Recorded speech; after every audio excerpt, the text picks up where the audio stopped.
এ গণেশ বড় করে একটা চা না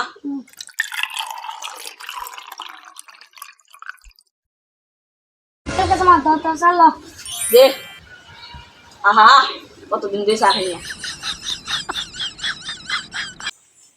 চেরুন ছাপ জি বলো। অনেক দিন ধরে গণেশের দোকানে চা খাই না, চলে এসে চা খাই। তুমি ঠিক বলেছো, ওর চায়ের যে স্বাদ, প্রশংসা না করে থাকাই যায় না। চলো আসে চা খান।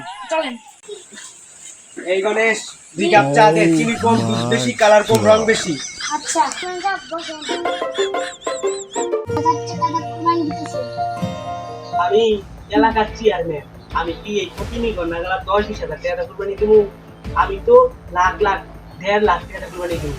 ও এ চেয়ারম্যান সাহেব আপনি কারে তো কিনি কম আপনি যদি 1.5 লাখ টাকা কুরবানি দিতে পারেন আমি 2 লাখ টাকা কুরবানি আইছে বাদ পাইনা শাশু তাই খুনানি আ চাইলাই কি আছে পাঙ্কাশ।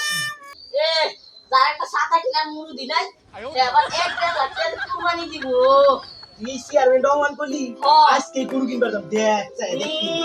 ওই দাদা রাখ।